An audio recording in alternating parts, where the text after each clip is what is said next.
Hypocrisy. Hello everyone, I'm Sarah from Everyday Starlet. Welcome to my channel. I make videos to inspire you to be the star of your own life. I want to talk about the masculine pick-me girl. I think you could also call this the hypocritical pick-me girl, and I'll get into what I mean by that and the explanation of that in this video. This video was actually inspired by, well, some things I've been thinking about for a while, but also I did a video talking about trad wives, if you want to check that out, and I actually mentioned in that video how trad wives, while they present this very performative femininity, most trad wives do not embrace actual true feminine energy. That actually got a really positive response. As well, I also have a video talking a little bit about Pearl from Just Pearly Things and breaking down a little bit of her message and why she's not in a relationship. And that video was also very popular. So if you want to check out those videos, I also have a video kind of going into more depth of what a pick-me girl actually is. So I have other videos in this category. You know, I really should make a playlist. A few details before we get into this video. First of all,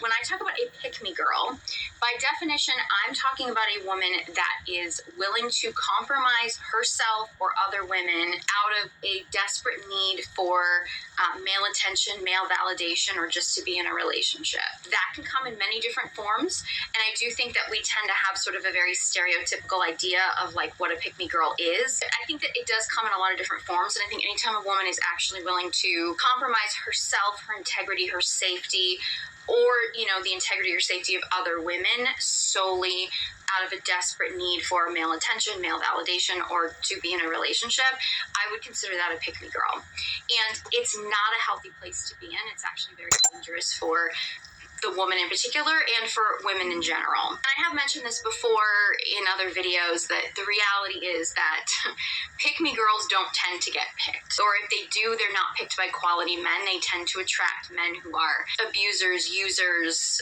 men in their ego. Like, they don't tend to get picked by men who actually are going to treat them the way that men should treat the woman they're in a relationship with. And I have other videos going into that more detail. We all know that, and that is the treatment, and I don't wish it on nobody, but that is the treatment that Just Pearly Things is going to get. And that is the treatment that Sits to God is going to get. That is the treatment that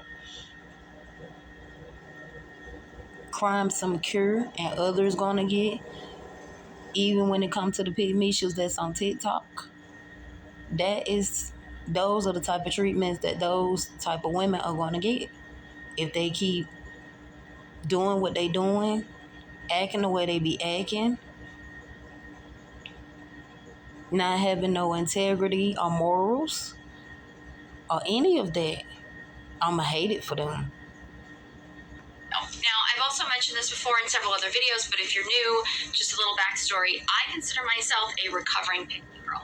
Not necessarily in the current sense of like I wasn't around like trying to tear other women down or anything, but I definitely in my younger years, and I'm sure that this is very common with a lot of women, in my younger years, I definitely spent a ridiculous amount of time trying to conform myself into what I thought men wanted, trying to just, you know, be whatever I thought men wanted me to be, or to really kind of like structure my life to find a guy or get a guy or something. And I don't want to say it was wasted time, because I did learn some things, and there were some things I picked up from that experience that I actually still enjoy. I mean, I'd be lying if I said I didn't try to learn to cook because I thought it would impress a man, but I genuinely enjoy cooking, and, you know, that is what it is. But I do feel like I wish I had not spent quite so much of my life trying to figure out what men wanted and trying to figure out what I want. So I would really love to impart what I have learned from that experience onto other women, hopefully the younger generation, so that maybe you can learn from some of the mistakes that I made. I can tell you from, you know, being a pick-me girl and trying desperately to conform to what I thought men wanted, I can tell you it never got me a good relationship, ever. But for guys who want to criticize me and tell me all the reasons why I'm still single, I can guarantee you that everything that you say about me and why I'm still single is not accurate. It's not because I wasn't desperate to try to please a man, because I absolutely was a complete people pleaser doormat in most of my past relationships. And yeah, they kept me around, but like they didn't treat me well. And it certainly didn't get me a healthy relationship.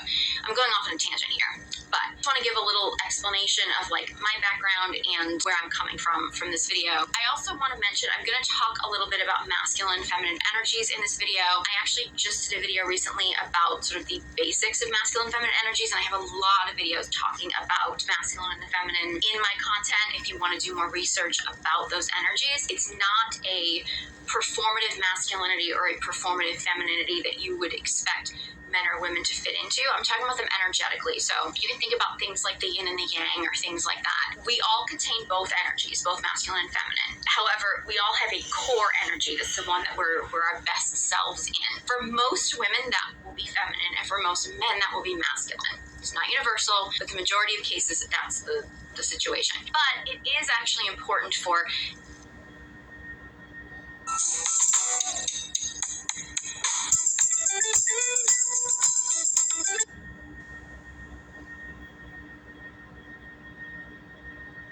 any human to have a connection to both their healthy masculine and their healthy feminine energies, because there are just certain situations where being in your masculine energy is just more appropriate, and certain situations where being in your feminine energy is just more appropriate. But generally speaking, you want to live your life and conduct your life in a way that you get to be in your natural core energy the majority of the time. That's very hard today, particularly for women, because we live in a very masculine oriented society. So in order to survive in a society, you tend to have to be very masculine. It's particularly difficult for women because we live in a very masculine oriented society, and women are really expected to be masculine in society today. We get shamed for it, but we also are expected to be masculine because that's what we need to do for survival. I'm not going to dive into that in this video too much because that's a whole other topic, but you can be in wounded or healed versions of either of these energies, and anybody can be. So men can be wounded masculine or wounded feminine. Women can be wounded masculine or wounded feminine. You want to strive for a healthy version of your masculine and feminine energies, but it is very easy and very common in our society today to have wounding in either of those energies for anybody. Also, to have sexual polarity in a relationship, you need one partner to be in the masculine and one partner to be in the feminine, because opposite energies attract, same energies repel sexually. So when I talk about the masculine energy pick-me-girl, I want to make it very clear before I get into this that I'm not shaming women for being in their masculine energy. Most women today who are living from their masculine energy and are in their masculine energy the majority of the time are doing so because they feel like they need to, because they feel like it gives them a sense of safety. And I understand that. I have a ton of empathy for that. I don't think it's the healthiest place to be in, and I think it actually, especially if you're a feminine core being in your masculine energy all the time is going to drain you. And very often we see an increase in health issues in women, mental health, physical health, particularly reproductive health. I really do think that there's a strong connection between that and all the women that are suffering from things like PCOS and, all kinds of other menstrual cycle issues and stuff. Not to say that there aren't, medical bases for a lot of these things, but I think a lot of it is women who are really feeling like they have to live from their masculine energy. And I don't shame women for having to do that, because as much as I don't think it's healthy, I understand that for the majority of women, I definitely could say from my generation, and I think younger, is young girls are basically trained and conditioned to be very masculine. We don't teach men how to be masculine, which is a whole other conversation that I'm not going to get into. But women do definitely get pushed into masculine energy. So I don't shame women for being in their masculine. That said, if a woman has a connection to her healthy masculine energy and can use that at times when it actually, is appropriate, like, to make money. And if you have a safe space, that'll be good. If we feel like we have a safe space, like, for example, other races of men give us a safe space. We feel safe. That's what we want to feel. We don't want to be in survivor mode. We don't want to live in survivor mode. We don't want to be a part of survivor mode. We want to just rest and relax. We want to just sit down and rest and relax. That's what we want to do. We don't want to live in surviving mode, which is survivor mode. It's draining, it's exhausting, it's overwhelming, especially when you a mother and you got kids. That's just giving an example.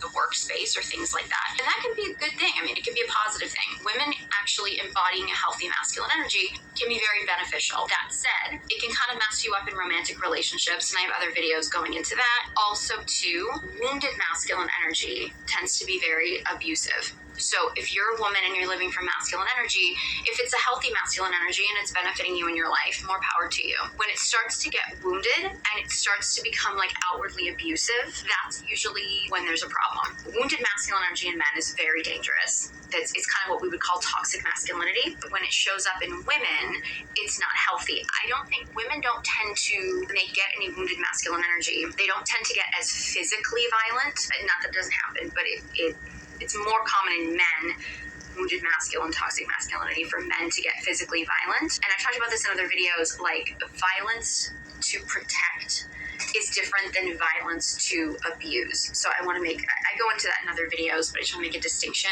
But for women, when they get into wounded masculine, and I talked a lot about this in my Mean Girls breakdown, when women get into wounded masculine energy, it tends to be very, very gossipy. It tends to be a lot of verbal abuse. It can actually manifest into women verbally abusing other women. I mean, it can be men, but in this particular case, I'm going to talk more about women verbally abusing other women. It doesn't necessarily have to be that. It can also manifest in this massive extreme perfectionism, which so a lot of people ask me, how do you pray the way you do? And the answer is knowing the word of God. In this massive extreme perfectionism, which oftentimes will then result in shaming other people for not being like you or for not being perfect. Like, wounded masculine energy isn't healthy for anybody to be in. And I want to talk a little bit more about how it manifests in women and how it shows up in kind of this sort of phenomenon of like the masculine pick-me girl. So I'm going to get into that in this video. I do want to make it clear though, when I talk about the masculine pick-me girl, I'm talking about masculine energy from an energetic perspective. So none of this has anything to do with if you're a girl and you just happen to be interested in an activity that's more popular with guys. So like if you're a woman who's like, no, I genuinely like to like drink beer and go to a baseball game or something like that, like I don't want to change that, or I don't want to give that up or anything like that. I'm not talking about giving up interests or giving up hobbies or giving up things that you genuinely enjoy. Genuinely enjoying stuff and finding joy and pleasure out of life is very feminine energy, even if you're doing it in a very a more like traditionally masculine activity. Feminine energy is joy, pleasure, sensuality, and those things. So like, I'm not here to tell you can't do certain activities. I have a video talking about masculine feminine energy fitness myths, where I kind of break down the whole like myth of like lifting weights is masculine and Pilates is feminine kind of thing, which is not what I buy into. So I'm not talking about a performative masculinity or a performative femininity. I'm talking about like true masculine feminine energies, and you can approach almost any activity from a masculine or a feminine perspective. So for any women watching this, like when I talk about connecting to your feminine energy or talking about masculine energy or anything, I'm not telling you like, hey, you have to give up, watching football on Sunday because you need to be in the kitchen cooking. The feminine energy is about what brings you joy and pleasure. So I don't want you to feel like you have to reject certain activities or accept certain activities just solely to fit some kind of like ridiculous stereotype. That's not where I'm coming from. Also in this video, I don't love throwing out people's names and calling out people by name necessarily, particularly like social media influencers and stuff, especially ones whose message I don't agree with. I realize that calling out people and getting in some kind of like online social media feud would probably fuel engagement. I have been cursed with a moral compass, and I don't like giving attention to people who I think have a really bad message. But I also do want to give some examples of what I'm talking about. So if I do mention anybody, it'll probably be larger creators that already have a big following that people are already more familiar with, like say Pearl or Candace Owens, which I mentioned in the Pearl's video, because they already have large platforms and that people are more familiar with them. There are some like smaller creators that are actually coming up. I don't really want to give them shout outs personally because I don't really remember their names, because I try not to engage with too much of this content because I find it so unhealthy. Like, I have a video talking about Pearl and everything, and, I actually thought I was very fair with her. I think I gave her a lot more empathy than I think a lot of people would have. And she is an example of this sort of masculine pick-me-girl energy that I'm going to talk about. She's not the first, she's certainly not the only, and she probably won't be the last, but she is one of the more popular influencers. And I do think that she has sort of started a model for this and gotten a lot of attention for this with her presentation, with her personality, at least the way she presents herself, that is becoming kind of a model or a formula for other female influencers who are not doing things exactly the way that Pearl's doing them, but I think that they're using her as sort of a model for getting a certain audience. And you know, while I am a proponent of free... Now, I'm going to be honest. Me personally, I don't really feel like she deserved any empathy simply because the way she have called herself going in and calling herself humbling and doing clapbacks and facing a lot of backlash for coming for black women, calling black women all kinds of disrespectful, rude, derogatory names, and of course using stereotypes with her shallowness. I don't feel like Just Pearly Things needed any sympathy or deserved any type of sympathy. She didn't have any sympathy for when she talked about black women. And she still talks about us 24/7. So I kind of disagree in a way about the empathy because she was very disrespectful to black women. But go on. Freedom of speech, and I think people should be allowed to say what they want to say and have their own perspectives and have their voices heard, and you can agree or disagree with them. I also think that we're going down a dangerous path, and we've been doing this for a while now, but anything that is really edgy, over the top, controversial, extreme perspectives that get all the attention. And it really does, I think, set the wrong message, because the reality is that the majority of the people in the world are not extremists. The majority of the people in the world are very middle of the road with things. But if you present very middle of the road or, nuanced perspectives, like I always try to do, you don't get as many views. And when you start going into the extremes and doing things that are much more edgy and controversial, it gets more views. And I think because of that, and because those people are the ones that get fame, attention, money, it fuels other people to have those extreme views because they are like, well, hey, I want fame, attention, and money. And when you get enough people and enough loud voices, and that's the content that everyone's seeing, it really does put everybody, that is in the population into this mindset of like, oh, everybody must be an extremist. So I think that this whole sort of phenomenon goes deeper than just, oh, tune these people out if you don't like what they have to say kind of thing. But I'm also a big advocate of freedom of speech, so I'm not really a fan of censorship, but I think if you're going to have a society where you have freedom of speech and people are going to voice all their different opinions, I think it's really important to have people who are willing to question those opinions. So yeah, that's what I'm going to do. So when I talk about this kind of phenomenon of the masculine pick-me girl, I want to make it clear, I don't judge women for being in their masculine energy, because sometimes it's just more appropriate to be in your masculine energy. However, the problem with this type of pick-me girl that I'm talking about is the hypocrisy. This is the type of woman that will create content, or, maybe just in everyday life or something, who will shame women for being in their masculine energy, who will say that women should be more feminine, who will... Prom date is July 16th and the 17th. With all these deals, I could be more than Megan Thee Stallion. I could be...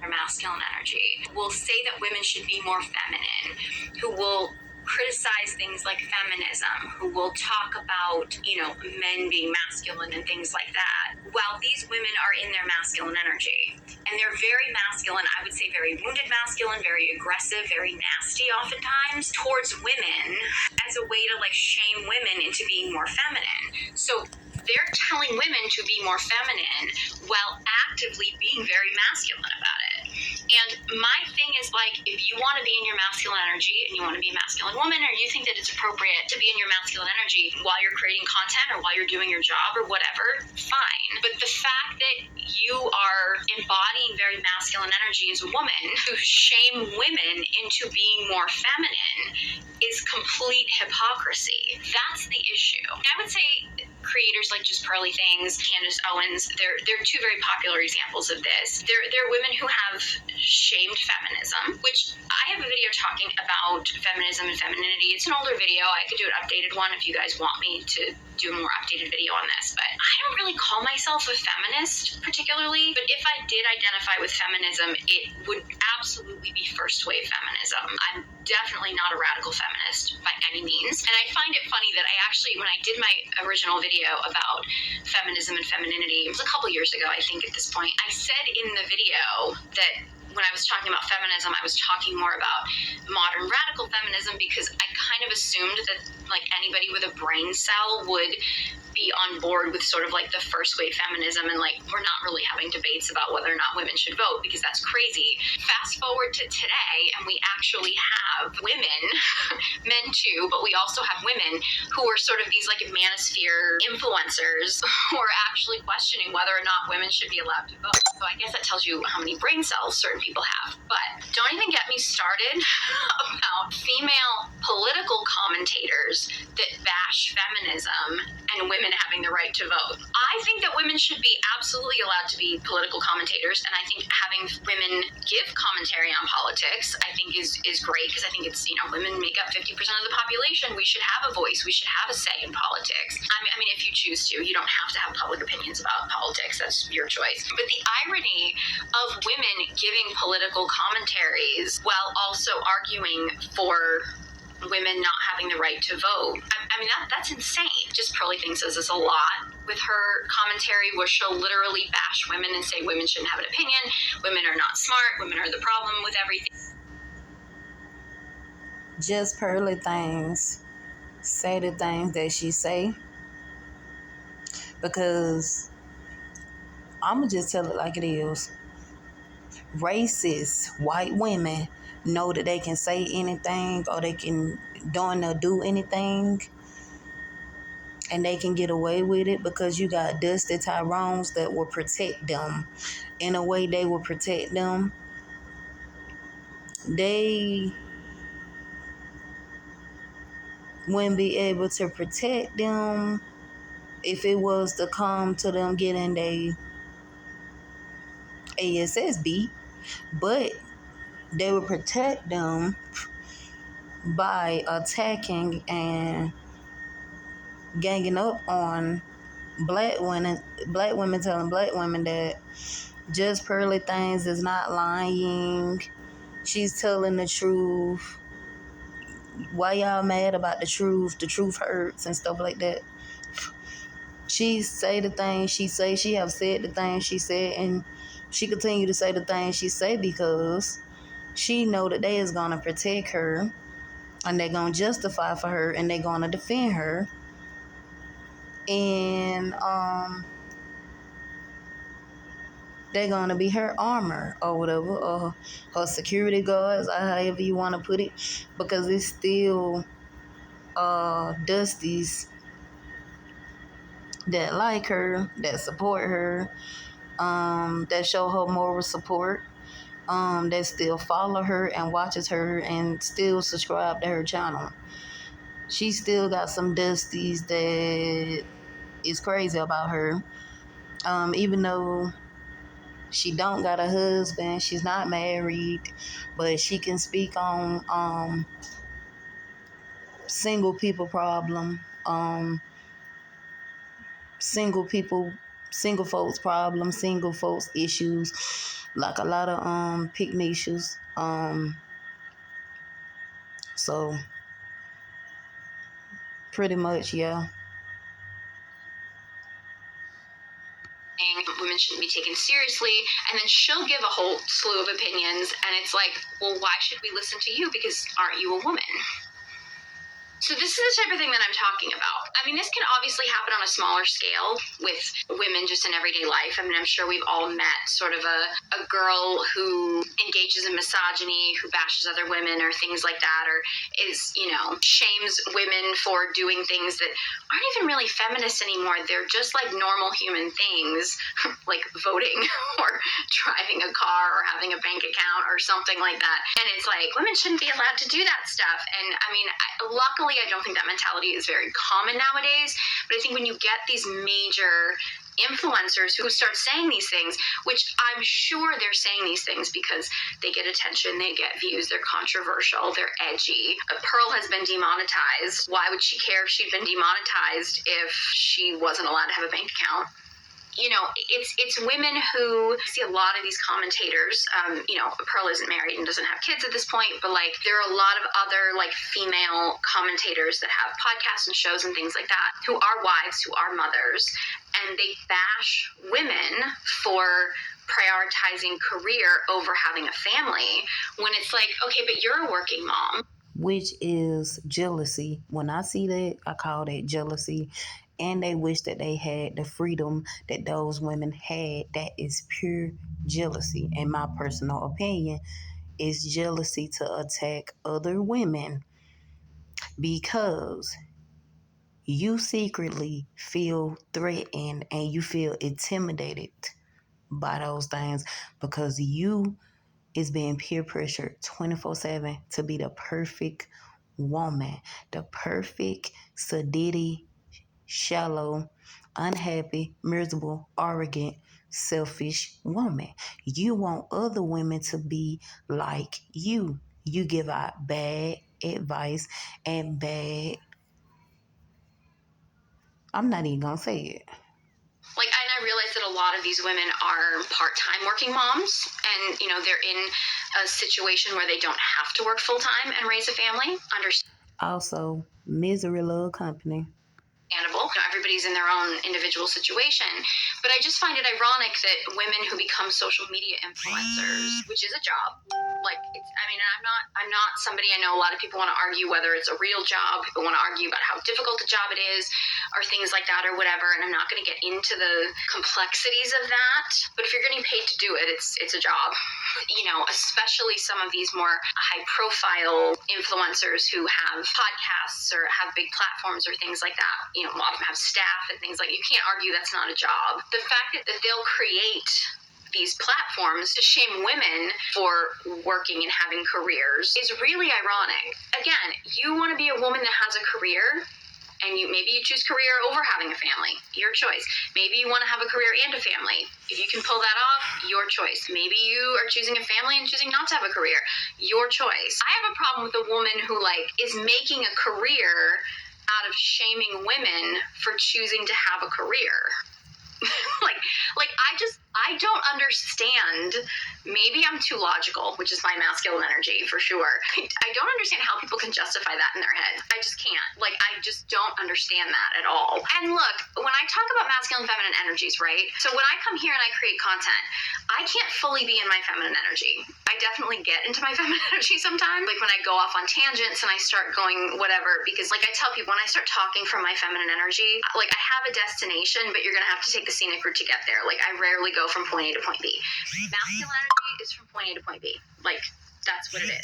Feminine energy, you're going to be all over the place and go the scenic route. So when I create a lot of this content, sometimes I get into my feminine energy and I start going off on tangents and I start, going whatever. The fact that I actually sit down, set up a camera, I have the structure, and I'm actually giving you information, I am enacting some of my masculine energy. I actually don't have any problem with, podcast hosts or, commentators or things, even if they're women who, if they want to, create commentary and they embody their masculine energy while they do it, nothing wrong with that. The problem is when you're creating that commentary from a very masculine place and shaming women for being too masculine. There's a hypocrisy there.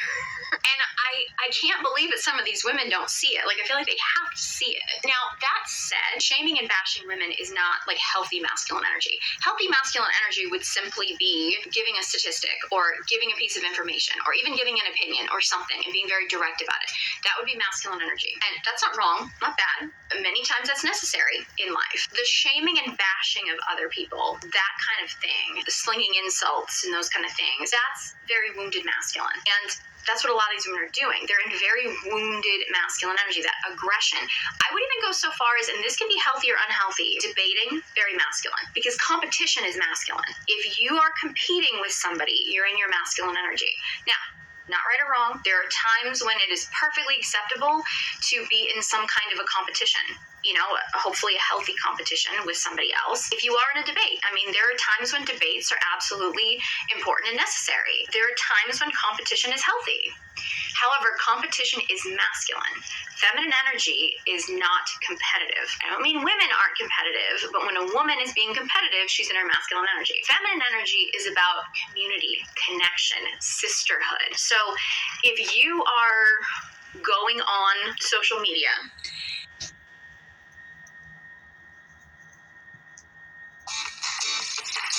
Warm weather means bug-smeared windshields and covered front bumper. and trashing women, and what a lot of these women do is they trash women with this, like, but I'm better than you. Like, what I do is better than you because I know better than you. Or, like, I'm better than you because I'm a mother. Or I'm better than you because I have a husband. Or I'm better than you because I submit to my husband. Or I'm better than you because I did this, whatever. And I'm not saying every woman does this. But when you are a woman who's doing that, you are inherently in your masculine energy. If you're a woman that's going online and being like, I'm so much more feminine than you should be more feminine because women are supposed to be feminine and I'm more feminine than you. You are inherently in your masculine energy while you're saying it because you're literally setting up a competition with who can be more feminine. And when you get into a competition of who can be more feminine, you are innately in your masculine energy. And I would say in those cases, a very unhealthy version of your masculine energy. You can be in a very healthy version of your masculine energy, and sometimes you need to compete with somebody. Sometimes competition is just necessary. But if it's coming from a place of trying to like shame someone else or bash someone else or trying to like prove for your own ego's sake that you're better than somebody else, that's a very unhealthy, like wounded. Me personally, I don't really feel like Candace Owens is really happy with herself, and a lot of people have exposed her, you know, for acting the way she act, because she want to continue to see validation and approval because she feel like she have some kind of special privilege. So she want to keep seeking validation, acceptance, and approval, and basically just disown and don't acknowledge that she's a black woman. She's been exposed by so many people on so many platforms, on so many social media accounts. She have got ate up. I have seen some videos of her getting ate up. But they call her Uncle Ruckus, all that. But you know, some of these women don't care. Some of these women, they will project their insecurities and they will project they self-hate and they hatred towards women who haven't did that to them, towards women who don't even acknowledge, that don't even acknowledge that they exist. I never really cared for Candace Owens. I've heard about her, and she's very white supremacy-ish. I know that. I do know she's very shallow. I do know she's very arrogant, and she thinks she better than other black people because she surround herself with I'm gonna call it what it is, because she surround herself with you know um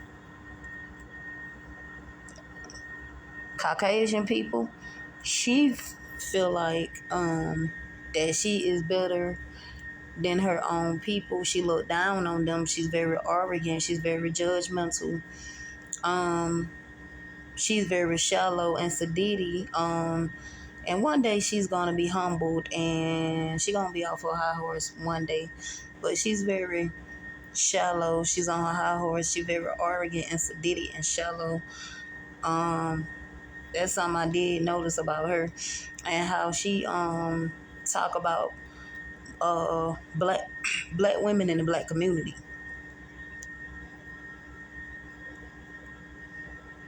Toxic masculine energy. So if you're a woman that's doing that, you're actually toxically masculine, which is ironic because it's typically those same women that create that kind of content that claim that toxic masculinity isn't a thing while inherently being very toxically masculine themselves.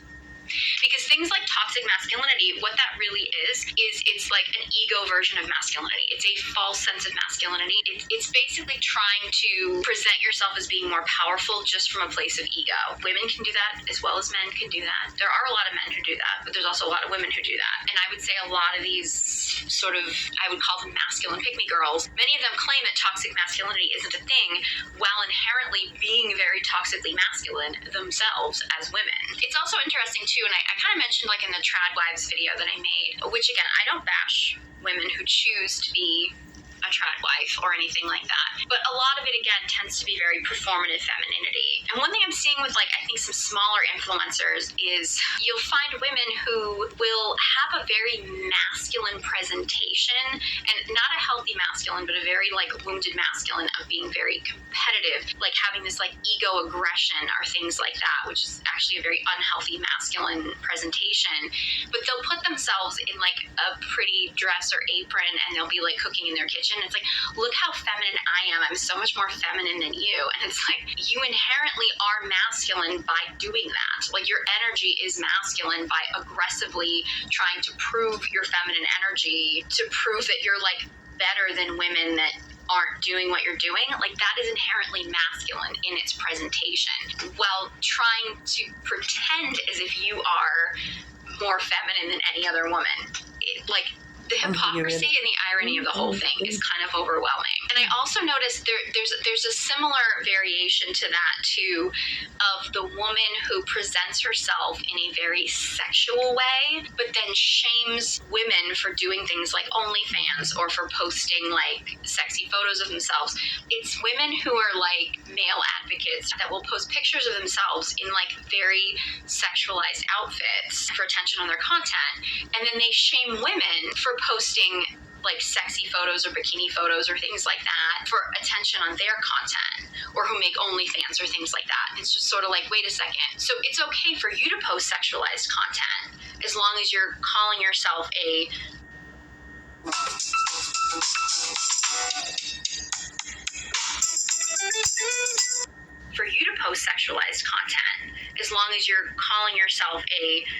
male advocate, but it's not okay for another woman to post like a bikini photo or something simply because she's not a male advocate. And I have other videos talking about my perspectives on women who sexualize themselves on social media and things like that. I'm not going to get into the right or wrongs of that. I just think if you as a woman are going to sexualize yourself while simultaneously bashing other women for sexualizing themselves simply because the other woman who's sexualizing herself, maybe she's doing it for a different reason, or maybe because she's just doesn't agree with your perspective or whatever, that's hypocrisy. I'm simply calling out hypocrisy. Show your body, don't show your body. that's irrelevant to the conversation. But like, it's hypocritical. I've seen this too before with like some of the, and I don't want to make this political, but I see this with some like conservative female accounts who will post a picture of themselves like in a bikini or whatever, and then like a few posts go by, and then all of a sudden it's something about like basically like bashing women for posting bikini photos of themselves, and it's like, girl, you just did that a few days ago. How is that different? Like, how is it different? Is it because you posted the photo and decided to say you were some kind of like a men's rights advocate, but this other woman who was like, I'm going to post this photo to empower women, now she's a slut? I mean, I'm not saying that there aren't good and bad reasons why people may post a bikini photo, and I don't want to dive into all that kind of thing, and I'm not saying that there aren't dangers in sexually exploiting yourself on social media and things like that, and that's for a whole other video. But there is a lot of hypocrisy in that. Like, there's a lot of hypocrisy in women justifying a lot of their behavior and then shaming other women for having that same behavior simply because they just want to shame or bash other women, or they want to get into competition or something. And that's where you get a lot of pick-me girl behavior, because I think you get a lot of these women, and I see it. I don't like to take this thing political because I don't think this is specifically rooted in politics. I think a lot of this behavior hides behind politics because you see it more on political extremists. And I say this and I've mentioned this in other videos. I have other videos talking about masculine and feminine energies in politics and things like that if you want to get into that. And I talk a little bit more about my political views. I'm not a radical liberal by any means. I'm actually quite right-leaning. But I do admit that there are a lot of, I would say, conservative extremists that get into this mentality. And personally, I don't appreciate it because I think it makes people who are more right-leaning look bad. Now, granted, there are left extremists who make the whole left look bad, so this can go both ways. But I do find a lot of this sort of like masculine pick-me-girl energy does happen a lot from like conservative extremists. Now, whether or not these women actually like agree with what they're saying, or whether they're just doing it for controversy or for attention or views, I don't know. Like, I'm not in their head. I don't really know. I will say that, obviously, like, people like Pearl have, made it very clear that you can have a lot of success and attention and make a lot of money doing this kind of content because there is an audience for that. However, the audience that you're going to attract is going to be a very particular type of audience, typically male, and it's typically going to be men that hate women. So if you as a woman then create content for men who hate women, you really put yourself into a box of having to trash other women in order to keep that audience. This is one of the issues with people who make extreme content, because if you ever veer from that extremist content, you lose your audience. I would say, for sure, someone like Pearl, 100%, I think this applies to her.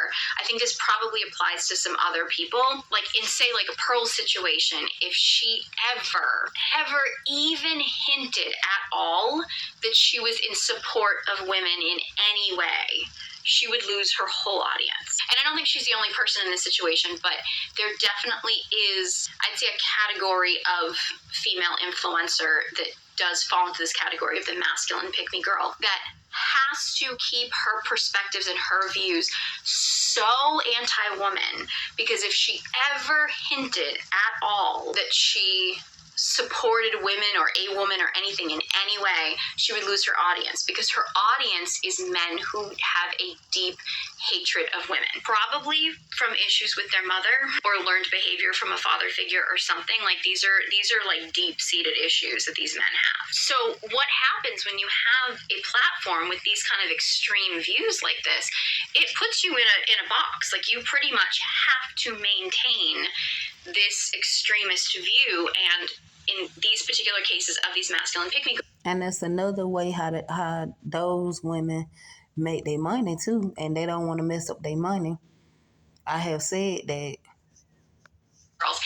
has to be an extreme anti-woman view, because if you veer from that even slightly to show any kind of nuance in the conversation of like supporting women, you'll be canceled. Baby, this is Kiki. Hello. You'll be done. because your audience will be like, see, I knew it. I knew we couldn't trust women. I knew we couldn't believe women. I knew that women were out to get us. Because you're dancing that fine line. You're a woman that's in a very anti-woman space. I kind of understand how Pearl feels like she has to stay that extreme because she would lose her whole audience if she ever even hinted that she was supportive of women. Personally, I think she could gain a new audience. I will go so far as, and I don't want to make this video all about Pearl because I do have another video talking about her, but I'll use her as an example because she's a high-profile influencer. I firmly believe that if Pearl disappeared, like she had to go away, not too long nowadays because the turnover time for people's attention is quite quick, but she like disappeared for a while and then came back, totally rebranded, was like, did a lot of inner work on myself, whatever, and was like, I'm here to be a women's rights advocate. It might be a tough sell, and there would still be some women who would not go along with it, but women would be accepting. Most women would eventually be like, girl, welcome to our side. We'll accept you. Not every woman, but I think a lot of women would. Might take a little time, but it could happen. However, if she ever in her current platform and her current branding, ever even hinted that she was pro-woman or she ever supported a woman or ever said something that wasn't in the extreme of anti-woman, she would lose her whole male audience. They would turn on her in a heartbeat. I'm not trying to get people to feel sorry for her by any means because I do think she did this to herself. However, that's a terrifying place to be in. Like, you could see why somebody like that would feel a desperate need to make sure that you were as radically anti-woman as possible.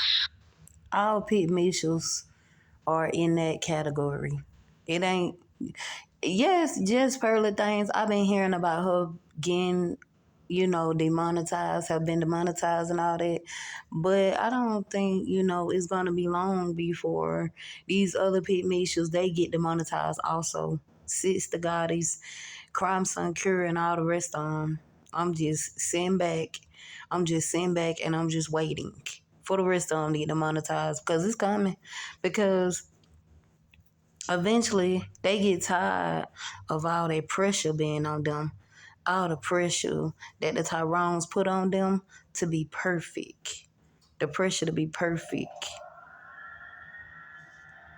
Or else you're just going to lose everything. Like, I could see where somebody could get into that situation. Now, I wouldn't personally get myself into that situation, but you could see where that could happen. And I'm just using her as an example because I'm more familiar with her content than some other influencers and things like that. I unfortunately know too much about Pearl. I've tried to avoid knowing much about her, but I haven't been able to completely avoid it. And to be honest with you, I mean, with any influencer online, and this goes for male or female, I don't care how extreme, every once in a while, they have good points. I've seen some of the most disgusting manosphere people out there, and every once in a while they'll say something, I'm like, it's a good point. Doesn't mean that I agree with them as a person, doesn't mean that I want to support them as a person, doesn't mean that I think that they have a healthy platform, just means that everyone, I mean, what is the saying that, like, a broken clock is right twice a day. And honestly, I'm a big believer that you should never follow anybody blindly. Anybody, even if people have a lot of credentials, that is an interesting thing about credentials I've noticed. If somebody agrees with you, they never ask you what your credentials are. They never ask. You could completely know nothing about a subject, but if somebody agrees with you or wants to agree with you, they'll just believe you. Whereas if you say something that somebody disagrees with, all of a sudden it's like, where are your credentials? Again, I'm not saying you should follow anybody blindly, and that goes for me as well. But I do think we should be really mindful. If you only care about someone's credentials when you disagree with them, but you don't care about somebody's credentials when you do agree with them, you might want to take a look at that. I guess the whole gist of this video is you have to be very careful about who you follow online. I think you have to be really careful who you get exposed to online. I'm sure there are going to be men that are going to come to this content and be like, well, what about women who go online and bash men? I'm not saying that women that go online and just trash men and say that all men are terrible and whatever. I'm not saying that's a healthy place to be in by any means. Because I think living from a place of hatred, particularly hatred of like half of the population, is probably not healthy for yourself. I think women need to have a healthy awareness of men and what's going on with men and their own safety and things like that. However, I'm not sitting here and trying to advocate for women that just go online and just like trash men and say like all men are garbage or whatever. However, there's a difference between a woman who goes online and just trashes men and a woman who goes online and trashes women for, say, being too masculine while they themselves are being very masculine, right? It's the hypocrisy.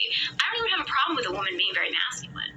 But But if you're going to be very masculine and attack women for not being more feminine, that's hypocritical and that's a problem. And I get a little bit more into this in the video of Pearl and why she hasn't been picked and things like that. But the masculine pick-me girl, while she will probably get a lot of attention and validation from men, and some men may even want to sleep with her depending on her attractiveness level. Like if she is more conventionally attractive, men will probably want to sleep with her anyway, especially if she's doing what I think some of these women do, which is like sexualizing themselves and then being the more masculine pick-me girl. As I mentioned in the other video, if they're just masculine in their job, in their career, and then they can shift that into being more feminine in their personal life, they might be able to attract a masculine partner. I mean, there's variations here, but generally speaking, if a woman who is very masculine and is going online and very aggressively bashing other women or aggressively trashing other women for not being more feminine or things like that, because she's in her wounded masculine, she's probably going to attract a more wounded feminine male. The wounded feminine male is the woe is me, the eternal victim, very, very passive guy, often what we think of as like a covert narcissist, like that kind of thing. The majority of women who are sort of the masculine pick-me girls who are in a very wounded masculine energy, their audience of men tends to be a very wounded feminine male.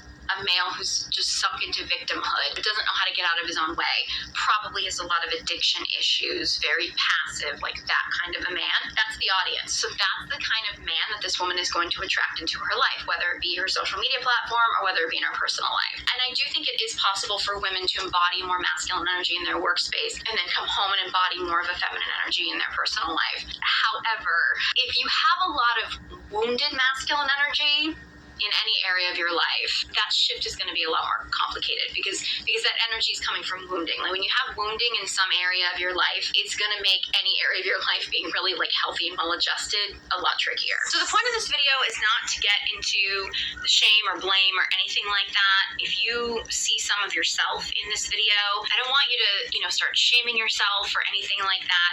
I really do believe awareness is the first step. I think anytime you're dealing with some kind of like pick-me behavior, being aware of it is kind of the first step. It's not a healthy place to be. And I know there's a lot of men who want women to be more pick-me's, but yet, as I've said in other videos, pick-me's don't get picked. Like it really just strokes men's ego and it's not going to help you get like a deep, soulful relationship. This is about energetics. So if you're a woman who maybe gets accused of being a pick-me girl because you happen to like football or lifting weights or something like that or whatever, like that has nothing to do with it. That's not what I'm talking about. Connecting to your feminine energy is about joy, pleasure, excitement, intuition, connecting to your body, things like that. So if these things are things that really, truly bring you joy and pleasure, even if they're considered more like, male-oriented activities, by all means do them. This is not about like changing who you are at your core. I do think if you're finding yourself sinking into a lot of like woman bashing or misogyny or things like that in your life, particularly as a woman, I mean as a man too, but as a woman, take a look at that, because that probably at the root of it is coming from some wounding. Like I know in today's day and age where women are actually sort of conditioned to compete with each other and we're conditioned to see each other as an enemy and things like that, it can be really easy to fall into this situation. I know I was in a male-dominated field for many, many years, so I fell into a lot of these habits over time, and I think it's just helpful to look at.